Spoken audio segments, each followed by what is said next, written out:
until this day, just so you know, one of the things that I think about when I wake up, I think I'm programmed at this point, is why are all these amazing people in my world? Why do they stay? Have I raised the ceiling as high as I possibly can to give them opportunity? Now, all of them won't take it. Actually, most won't. Most don't want growth. But am I being the best leader that I can be today by making sure that if they want growth and opportunity, that it's here? Welcome to the Real Better Life podcast, where people that are writing stories worth telling share their knowledge, wisdom, and perspective to help you go further, faster as you move to your better life. Over to your hosts, Dave Ness and Rob Alkema. Welcome to episode 12 of the Real Better Life podcast. And today you are in for a treat because we get to hear from the one and only Laurie Reader, the leader of one of the top performing teams in the entire United States as far as real estate organizations are concerned. She runs the Laurie Finkelstein Reader team out of South Florida. And in her 26 years in real estate, she and her organization have helped over 7,700 families move to their better life by buying or selling homes. And if you want to put that into sales volume dollars, that is over $2.8 billion in total lifetime sales volume and counting. What we love about Laurie and why we wanted to have her on as a guest today is she is one of the best in the country at running a high performance, high retention organization. So many of her agents have worked with her for anywhere from 12 to 20 years. And even as she continues to grow, culture and retention are at the forefront of everything she does. So today we're going to hear about building and leading high performance, high retention sales teams by leading from a place of service. And so with that, let's tune in to hear from Laurie. All right, Laurie, we're live. Welcome. Thank you. Nice to be here. Yeah, it's so good to have you on this podcast. I know I just said this when we were just hopping on, but I've heard so many good things about you over the last several years, but just getting an opportunity to meet you and really appreciate your time because you run an unbelievable real estate business. You guys are large, you're growing, kicking butt and taking names. And so thankful for you for spending some time with us today. Thank you. I love when someone says, I've heard wonderful things about you. I know those are words, but I take them very literal and it means a lot to me. So thank you. Yeah. Well, I don't say that to people that I've heard a lot of bad things about. So I just leave that part out. I love it. So I was sitting here thinking of, hey, what do we want to call the topic of this today? And I was looking through some of the different questions I wanted to get through. And I thought, here's a good topic. I think I'm going to call this Building, Leading, and Growing a High Retention Real Estate Organization. How's that sound to you? I love that. That's awesome. Yeah. So I like it. Let's do it. Let's do it. Yeah. And I think a good launch point for that topic is tell us a little bit about how you first got started in real estate and what did life before real estate look like for you? Always love that question. So I found myself after traveling the world with my ex-husband, a single mom with 2 kids. And I actually had grown up in what I call a family. My parents were both real estate brokers. And so I really grew up in real estate. And when I found myself single with 2 little ones, I moved back to the US from Australia. And just kind of reached out to my parents. I'm like, you know what? It's time for me to jump in, get a career. I had been a court reporter in my past life before babies. And my parents were like, oh, this is wonderful. It's time for you to get into real estate. And I kind of really pushed back on that. You know, when your parents tell you what to do, you're like, no. But, we know they always know more than we know. So I got my real estate license. And honestly, 6 weeks into it, I said to my mom and my dad, I'm like, why didn't you guys tell me to do this sooner? I said, this is just amazing. Like, I get to help human beings and I'm making money. This is amazing. So it's just been a really interesting ride since then. But for me, it was just kind of a natural, I guess, progression because I grew up in it. Went to my first open house when I was 10 years old, used to love to go with my mom. And ever since then, I have been, I guess the word is obsessed. I am obsessed with the real estate industry. Oh, interesting. And just really lots and lots and lots of bumps in the road. But I'm smiling really big as we're recording this because I've had such an incredible, fulfilling ride. And I hope that it keeps going and going. That's so good to hear because It's interesting. Dave and I have talked about this quite a bit, even on some of the other podcast episodes, where people that are massively successful in real estate don't always necessarily love real estate, or as you put it, they're not necessarily obsessed about it, right? Real estate ties in with maybe some other passions or obsessions. But what is the part of it that you really love? The way you just put it was really great. I think that a lot of people need to hear that, because what I actually love is the human connection. And I get to be a part of someone's, typically, sometimes it's their most challenging time of life, their most saddest time of life, or their happiest time of life. I'm not an HGTV junkie. It's not like the house I love. You know, you've seen one. I've seen so many houses at this point, like I can't even get excited about a house. My husband and I are always looking for property, and he's like, you just don't get excited. I'm like, it's different. It's not the house that moves me. It was the human being, their experience, and getting to be a part of that.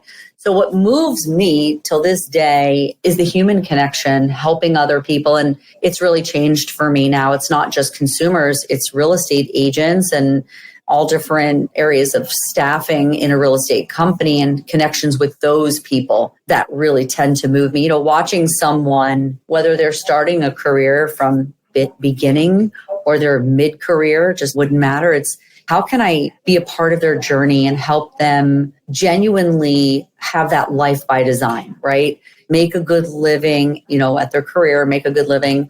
But more than that, fund a really good life. We're not even a couple minutes in. You're dropping all kinds of good stuff. I'm just speaking my heart and my truth, my friend. Oh, it's so good. It's so good. Yeah, life by design. I just jotted that down. That's phenomenal. I bet we're going to come back around to that. So I learned that about 15 years ago, and I had never thought about it ever, Rob. It wasn't something that came to my mind. And I was sitting in a mastermind, and I was about 2 feet from Gary Keller, and he shouts out and talks about it. It's like, you know, it's all about the life by design. And it was at that moment I thought to myself, what I do for a living is to fund the life that I want to live. I've really lived like that, and I still do until this day.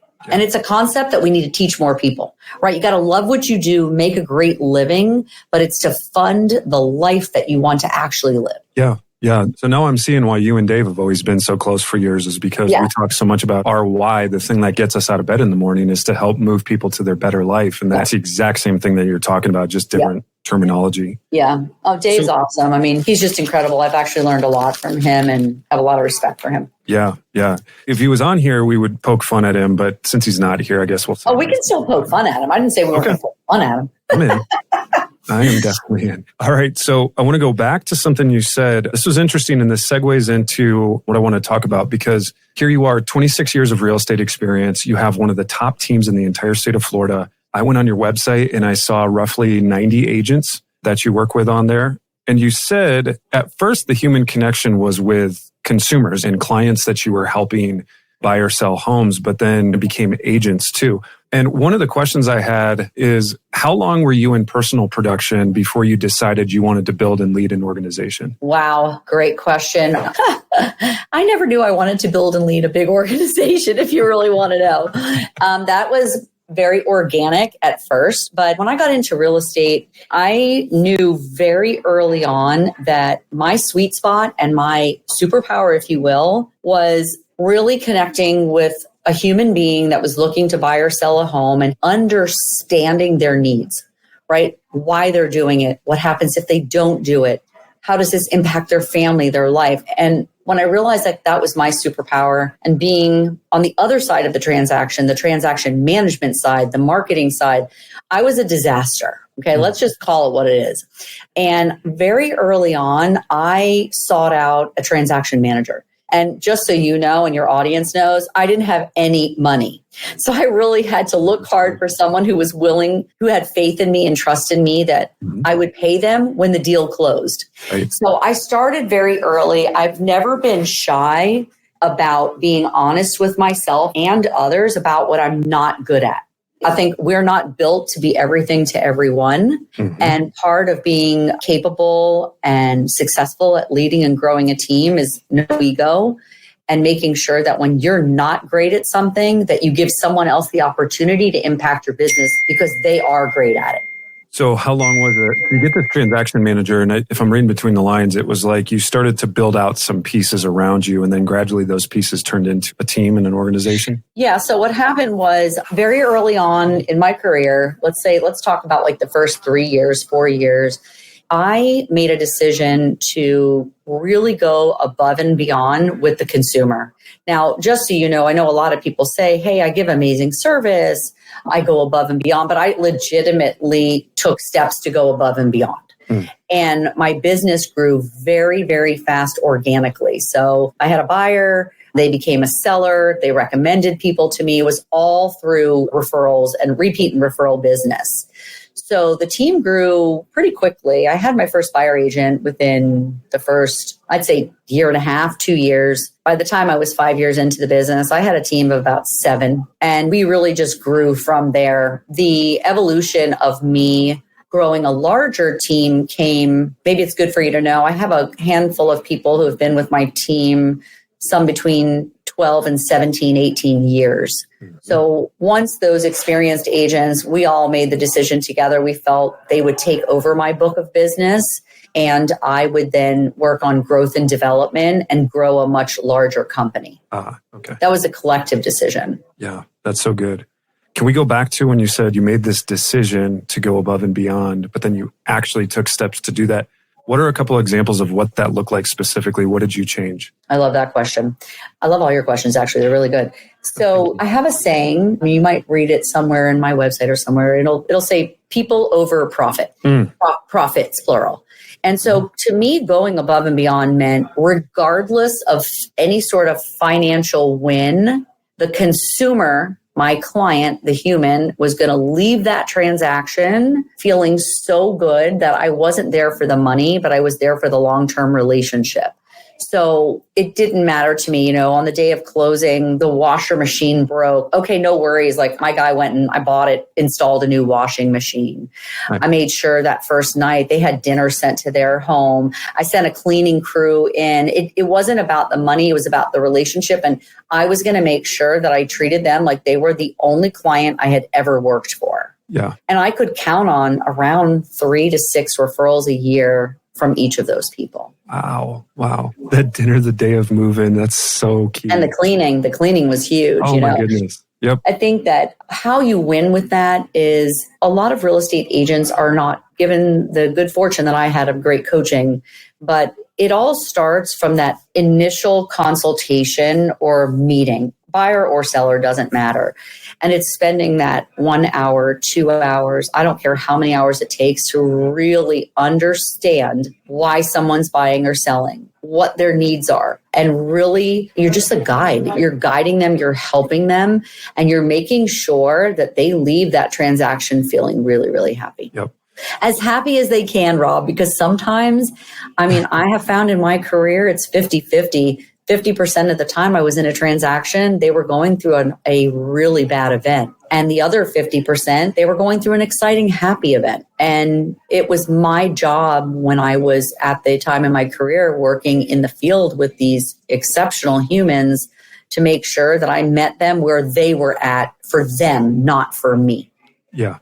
And sometimes being a friend looks different for different people. It does. Yeah. So as you went through your career and your career evolved, the team grew, I was curious when you look back on that experience, what were the big mindset shifts or tactical shifts that needed to happen to go from the mindset of an individual producer to someone who's leading other people and then leading teams of people? So until this day, just so you know, one of the things that I think about when I wake up, I think I'm programmed at this point, is why are all these amazing people in my world? Why do they stay? Have I raised the ceiling as high as I possibly can to give them opportunity? Now, all of them won't take it. Actually, most won't. Most don't want growth. But am I being the best leader that I can be today by making sure that if they want growth and opportunity, that it's here? Yes. And going back to mind shifts in me growing as a leader and growing a team, the biggest mind shift I ever had to make was probably not mid-career, 5 to 8 years in, was, you know what, Laurie, this is not about you. This is about success with other people. right? If you, Rob, wanted to join my company, to me, if it wasn't a win-win and you were not going to win inside of this company, then we were not going to have success together. I'll still say till this day, I don't think we are for everybody, and I don't think everybody is for us. Even in interviews back in the day when I would do the interviewing, one of the first things I would say to someone is, hey, listen, a team is not for everyone. I would ask them multiple questions about what that might feel like and how that might feel to them and impact them.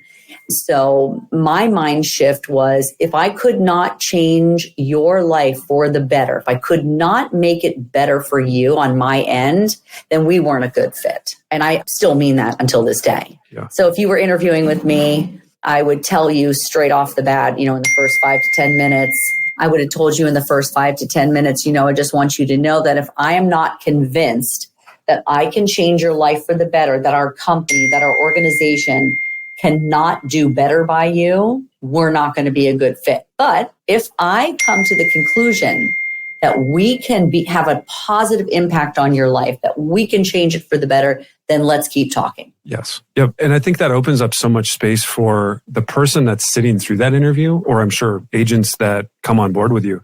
It opens up that space for them to be vulnerable and trust you, like, oh, I'm not going to get sold something, right? No. We can just have a dialogue about this. I'm going to pause for just a second because I want to come back around to retention, but there's a couple other things I wanted to touch on as well. When you're in leadership and you're leading an organization and your organization has gotten bigger over the years, one thing that we're a huge fan of is something we call the support challenge matrix, where the leaders we look up to the most, the leaders we respect, the leaders that help people get the most out of themselves are often ones that are really good at balancing a really high level of support along with a really high level of challenge, knowing when I need to love on this person and knowing when I need to be a little tough on them. And so can you talk about knowing when to support, knowing when to challenge, and how have you maintained a good balance with the people that you've worked with over the years? Well, for starters, the easy part of our company is that if you're not a cultural fit, let's say you can sell 100 houses a year, but culturally at some point we become disaligned or we're not aligned anymore. Those are easy decisions, right? We're not for sale in that sense. I've had many agents come through our organization where they're going great, things are going amazing, and then something really takes a hard left, and then we just have to part ways. It's best for them and it's best for the company. Always making decisions for the greater good of the whole. As far as trying to hold people accountable and love on them and make sure that we are really there for them when they need us, that is a very, very hard balance. What I have found is that top performers, they not only crave accountability, they demand it, right? I have performers that one gentleman in particular, I'll just tell you, he's been here, I think 17 or 18 years. And, I'll tell him, hey, listen, you're doing great. Yes, you're not on target for your goal, but you're only blank away from your goal. And he'll be like, please don't tell me I'm doing great. Like, I want you to tell me, look, you either hit the goal or you don't hit the goal. So the higher producing, the more they are a top performer, they will demand accountability, demand it. And if you don't give it, it's kind of like, that's like their love language. Right. Makes sense? Right. Yeah. And everybody's different, right? Yeah, and exactly. So, and that's a challenge. Yeah. Really so what different. are some of the behaviors and the keys that you look for of knowing when to lean in with a little more love and knowing when they need a little bit more accountability? What do you watch for? I mean, the decision is based around your standard. If you have 100 agents, you can't just ebb and flow for 100 people. I don't have that kind of time. Sales managers don't have that kind of time, which is why you need standards to manage your world. So if you have standards and part of the standard is, hey, listen, this is what you have to do to work for the company. That's the easy part. Making sure that lines of communications are wide open and there's no judgment and everyone is accepted and cared for who they are leaves this wide open to make sure that we are taking care of one another. But I'm not a believer in a lineup 25, 50 different real estate agents and I've got to figure out something different with each one of them. That would not be scalable for anyone that's growing a large company. Right. But if you have good standards in place and you have an open line of communication, meaning, hey, listen, something's going on in your life, please tell us. We want to be there for you. We want to support you. That works. That's good. And then can you talk for a minute about what are the standards for your organization? The standards in our organization today, because we are going to be making some big shifts and changes, which will not be announced for about another 30 days. But today, our standard is that in order to work here, You have to do X amount of lead generation per week. It is currently, we are at, I can't even remember. I'll have to circle back to that one, but it's 12 sales a year, 1 transaction per month. Forever and a day, we were at 24, but as the market evolved and transactions are down by, I think, 50% throughout the country, we tried to help the agent by matching that a little bit. But lead generation is not an option, right? It's X amount of hours per week, X amount of dials through Follow Up Boss, and 1 sale per month. Got it. And I know you just mentioned a couple of things there, but what sort of things are they doing for lead gen? Is it just calling out of the pond and Follow Up Boss? Is it open houses? Is it work in your sphere? What sort of activities is somebody engaged into lead gen with your org? All of those. Open house is very big for us. We run a large open house system. Lead generation for me, open house, social media, networking events. To me, none of this replaces the phone, right? You can send 1,000 emails. You can send text messages. You can send video text messages. You can do open house, social media. It's endless. But getting on that phone and saying, hey, listen, I am going to dial for the first 2 hours of the day. And if I get that appointment, great. If not, I'm going to the 3rd hour. Nice. That's hard. I'm not saying that many people do it. I'm saying that is what we're striving for. Yeah. What I like about it is hard. And there's something special culturally when you do hard things and you suffer together with people. Yeah. Right. I think a lot of people are suffering because, undoubtedly people got away from the basics when real estate went through this wild ride during the COVID era. Yep. And agents didn't need to sit on the phone and make calls and lead generate. And I think that really hurt realtors because I'm watching now so many, they don't have sales because they got away from their lead generation skills. So many of them are suffering. So people are talking about going back to basics. My goal is that we never leave that again. Awesome. We never leave the basics again. So I want to ask you a tough question. As you look back through the years, what have been 1 or 2 of your biggest leadership mistakes? And what did you learn from those 1 or 2 mistakes that come to mind? Only 1 or 2? Only 1 or 2. Well, you only get to pick 1 or 2. Oh my gosh, so many mistakes. Just between us, my claim to fame is I am a master at failing. I would say biggest leadership mistake above all of them, it's my personality. I'm still working on it. I typically fall in love with people, right? I don't even know you and I like you and you sound like a nice person. So I really genuinely like people. And I would say biggest leadership mistake is keeping the wrong person in my world too long, right? Because, things will change. Oh, okay, well, they'll stop doing that. They'll get out of that situation, and just having so much faith in the other person that it probably hurt our organization and our growth because I couldn't let go. And it has happened more than once. This is a couple times back before I had a COO who was, now that does not happen at all. Has not happened since I have a COO. But awesome. Biggest mistake is definitely holding on to the wrong people for too long. Yeah, and it's hard, right? It's hard for me, but it's not hard for other people, but really tough for me. Well, I tend to be a little bit more like your COO, sounds like. Yes. Dave tends to be a little bit more like you. He calls it the believer, right? He's like, I'm just a believer. There you go.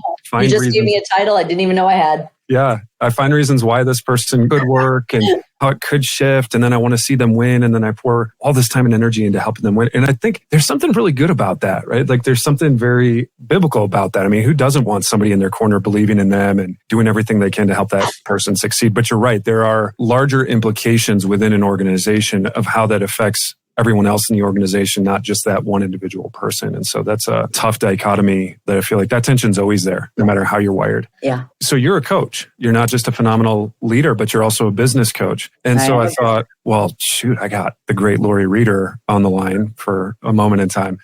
Oh, come on. You have a different perspective. So this is cool. What are 1 or 2 of the most common things that you see hold other leaders back from having either the kind of success or the kind of impact that they're striving for? Many leaders, and in particular, people leading and growing real estate teams or companies, actually organically, by accident, all of a sudden found themselves in a leadership role, right? They were great real estate agents. They sold a ton of houses. And now all of a sudden, poof, I'm a leader. Yes. And that's really tough. And the realization of that is that it takes a lot of education, lots of training, and I mean training by other leaders, reading the right books, sitting in the right rooms, hiring the right coaches, and having this massive willingness and eagerness to put your ego aside and fail. And a lot of people struggle with that. No one naturally wakes up and says, kind of suck at this, I'm going to fail. Instead of kind of waving the flag and say, I give in. Okay, tell me what to do. Get me the right coach, put me in the right room. Most people just try to wing it on their own. Right. And I believe that's all ego. Yeah. It's funny because the people you're coaching are coaching with you, so they can't have that big of an ego, right? Because they're asking for help. But I've seen what you're talking about many times where people go to great lengths to try to cover up their flaws and their shortcomings rather than just addressing them. And sometimes I almost wonder, hey, do you realize it would actually be less work to just admit you suck at this, work on it, and ask for help than it would be to come up with this disguise and hope that nobody notices, and eventually it always comes out. And yeah, that's the hard part of leadership is you're up higher for people to see. And not only are they going to see the things you're doing well, but they're doubly going to see the flaws and the mistakes and the things you're not doing well. And it's hard. That's a hard space to live in as a leader. Anything else you notice that consistently holds people back? Also in leadership, one of the things that I have personally found really challenging is that, and maybe it's my personality, but I meet so many great people and I see something in them that I know they've got this massive potential and I really want it for them. But I usually want it for them more than they want it for themselves. Yeah. And that's been really hard, as a younger team. I think where I really grew up as a younger team was when maybe I had to let someone go or they left the team. I would be so hurt, not from a production standpoint or losing money standpoint, but just from the fact that we were no longer working together. And lucky for me, very early on in the process, I realized, when somebody joins our company, I get really excited and we celebrate them. So maybe we should behave the same way when we release them or they leave. And we should also celebrate them. They were just meant to be with us for a certain part in our journey and their journey. Doesn't mean we won't still be friends. Doesn't mean we can't still care for one another. We're just not going to be in business together. So just learning as a leader that you've got to celebrate people when they come and go. Yeah. You can't just celebrate them when they join. Yeah. Well, if I can give some language to you that I picked up from my friend Travis years ago, he had this really catchy saying that summarizes what you just said. It's everyone is here for a reason, a season, or a lifetime. Yep. I love that. For a reason, a season, or a lifetime. That's beautiful. I love that. So sometimes, it is sad, right? It is sad when you love this person and you've worked together for a year or two and you see this potential and you see this bright future ahead of them and all of a sudden something happens and they leave. But I think there's some solace in going, they were just here for a season. Yeah. And hopefully they can look back. And it sounds like the way you run your organization and just your heart for people, I bet a lot of those people can look back and go, you know what? I'm better off as a person and I'm better off in my career because of the time I spent with Laurie. And they do. And they come back and tell me, or I see them, we still speak. I speak to just about everybody. And that's exactly what they say. And it really is such a great feeling to hear that. And I also think in the real estate industry, especially the last couple of years, maybe the last year and a half, a lot of people, especially in the South Florida area, we have a saying here, if you have a driver's license, you have a real estate license. But the concept of working and lead generating and really doing what it takes to win here is not lining up with a lot of people's effort. So it's really interesting to me, back in the day, you could just sell your friends and family some houses, a couple of friends' houses, and it's not like that anymore. So I think people get their real estate license and it's a great thing to do because there really is no ceiling on your earning potential. You do have freedom. It's a fantastic career, but the other piece they're leaving out is the work.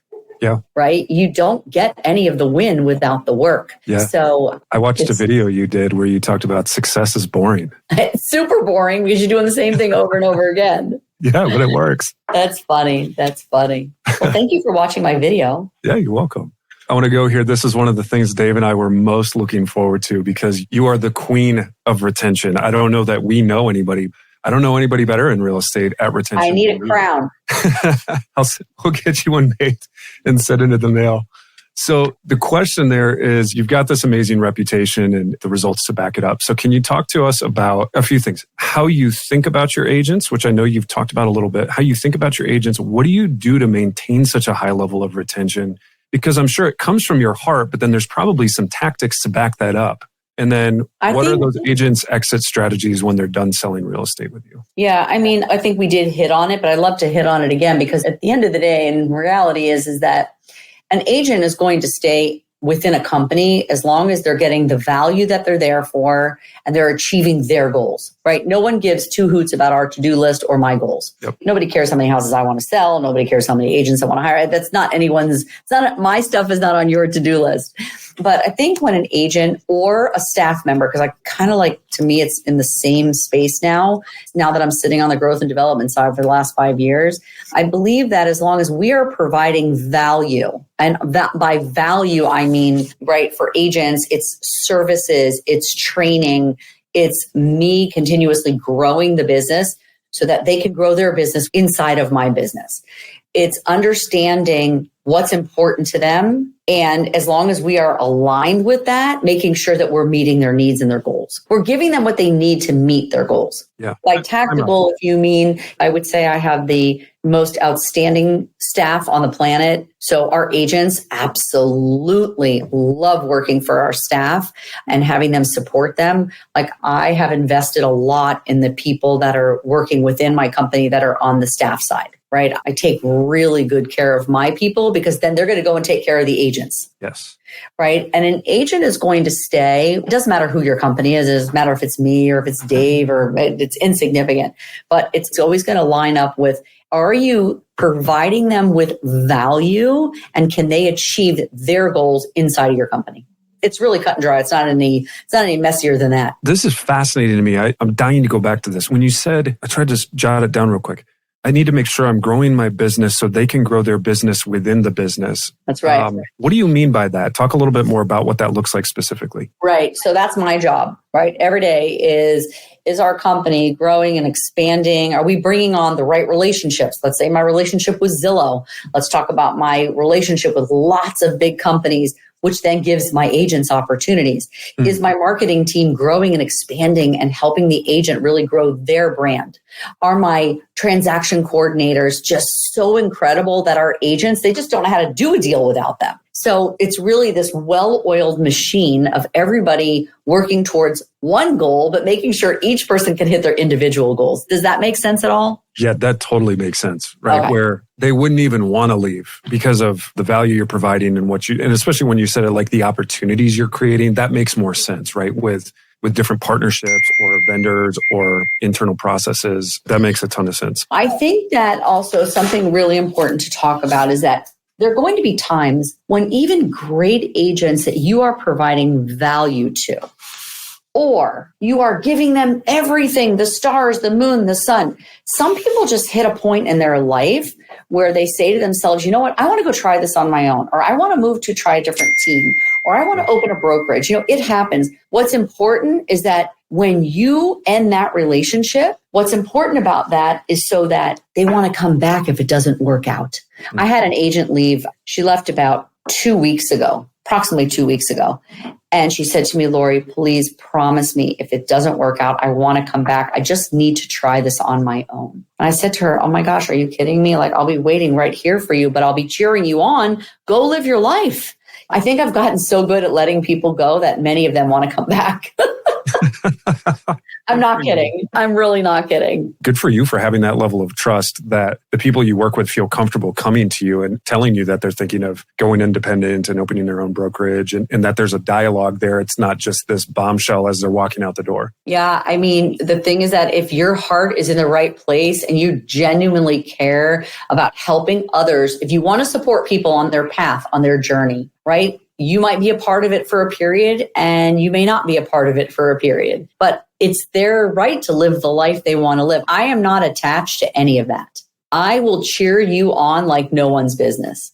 And, you know, part of that too, Rob, I mean, I never worry about like, hey, do I have enough agents? Do enough agents want to join our company? I don't think like that because I'm very confident in the value that we provide. Like we're the real deal. So when you come and join our company, if it's working for you, then that's awesome. But if it's not, that's also awesome.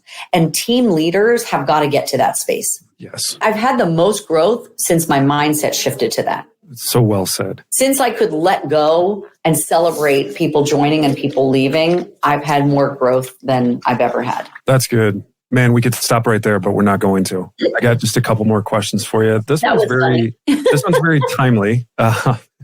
There's this NAR lawsuit going on right now, right? And as a leader, leaders have to see around corners and leaders have to have some foresight and an ability to forecast what's going to happen and then make adjustments preemptively to plan and prepare for those things. So with that lawsuit looming, what are your thoughts on that in terms of what you think the outcome will be? And what are things that you're doing or how are you preparing for that as a leader running a pretty large organization? So I'd have to ask you which NAR lawsuit you're speaking about. The one about buyer commissions? Okay, because there's a lot of NAR lawsuits going on right now.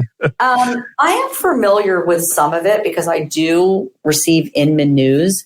If it doesn't come through Inman or Hallmark Channel, I'm probably not going to hear about it. Just kidding. I do love the Hallmark Channel.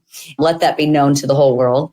But as far as the NAR lawsuit, this has been going on for years. I mean, these types of situations about commission, who's going to pay commission.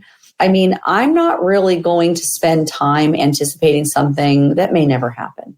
If we are given the information that we have to pivot in a direction, we'll pivot. But right now, that's not the case. And I have not heard any other real estate agents, team leaders, team owners, Gary Keller. I don't hear it come up. Interesting. Okay. Not in the masterminds I sit in. I mean, I sit in some pretty badass masterminds with the top teams in the country. Yep. Never comes up. It is not a topic of conversation. We're talking about growth. Awesome. I love where your head's at on that.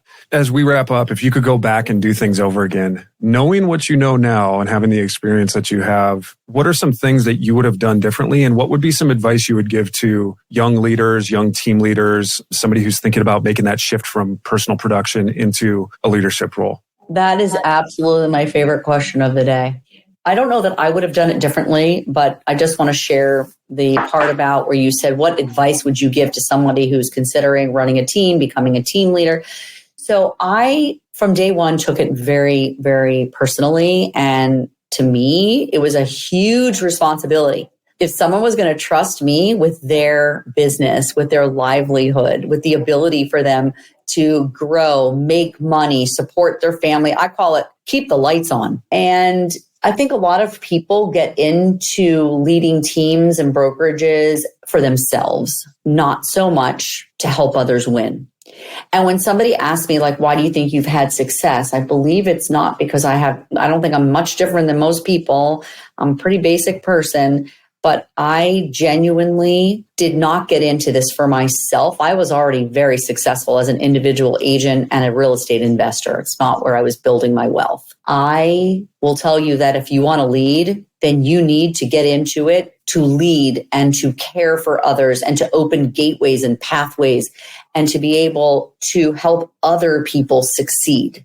If you're getting into it for yourself, the outcome doesn't typically look like this. Right. So if you ask me would I do anything different, the only thing I can ever think of that I would have done differently is I would have probably maybe failed a little faster, right? Because I started to fail probably I didn't start really failing until the 8th or 10th year, but I wish I had failed faster.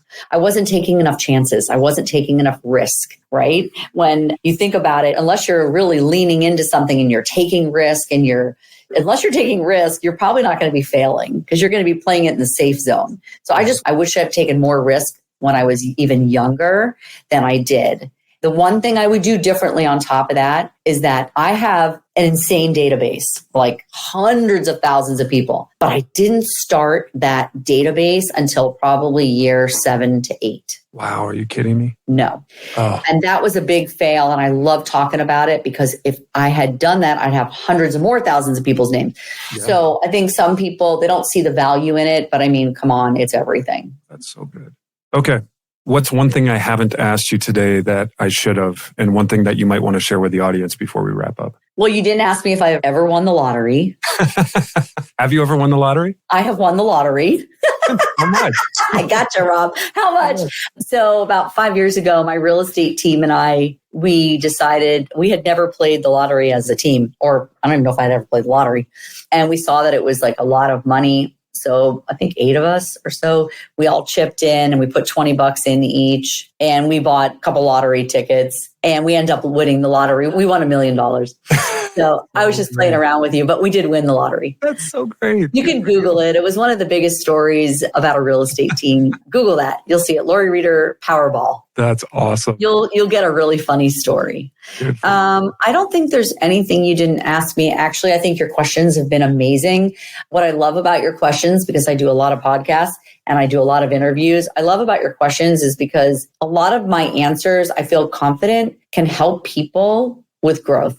They can help people move their organization, their team, whatever it is they're passionate about is, inside of that real estate and growth space, can help them move to the next step. A lot of people think it's a system, it's a course, it's this. A lot of this is a mindset and how you treat other people. Yeah. Thank you for saying that. I mean, that's why we do the podcast. Is our hope is that anybody who's listening to this picks up at least one golden nugget each time they listen. And it's something that's going to help them go further faster as they move towards their better life, or as you would put it, the life by design.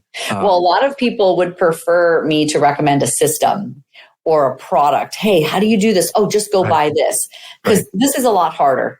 Yep. Yeah, you're right. It is. The system or the product, it's easy, it's quick, it's obvious. Really fast. It's short. Right. This is not the same.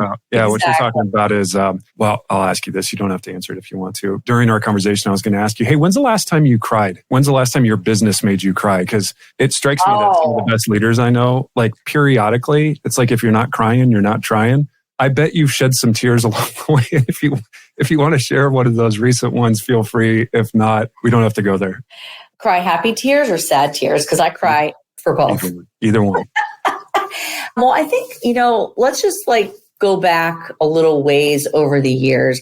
I think the few times that I got really emotionally, we'll call it emotionally charged, was when I was in production and my clients were going through a really tough time. I mean, people where their spouse was passing away. I mean, I've seen it all. And people look at real estate. Oh, look at these real estate agents. They make all this money and all they have to do is sell a house. It's so easy. And it's really not easy.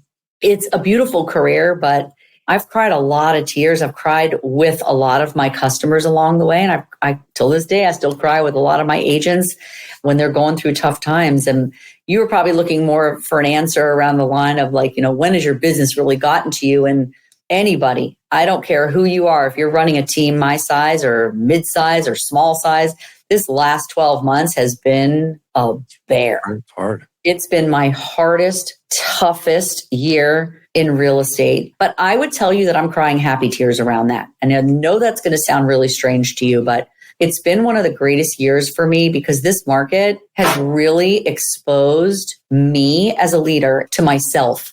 It exposed my business. It has really gotten me to open my eyes and know hey, it's time for a change. It's time for a pivot. It's time to do something big. And I'm grateful for it because honestly, had we just kept sailing through, I would not have been made aware of the things I need to change in my business. And I'm all about getting better. Well, let's wrap up there. That is so good. Such a good spot to leave off on. And I bet you tell everybody that. No, that's not true. That's not true, Laurie. I mean it. I'm kidding. You have some big things ahead of you, it sounds like. And I'm really excited to tune in and see how the business continues to change for the better for you. And as we wrap up, I just want to say thank you. You have such an amazing heart, so much authenticity. You are so transparent today. I appreciated the stories you shared. This was awesome. So you are welcome back anytime. And thank you so much for making time for us today. It's my pleasure. And please give my love to my friend. I will do that. All right, Rob. Nice to see you. Nice to meet you. Have a great one. Thanks, Laurie. Take care. Bye.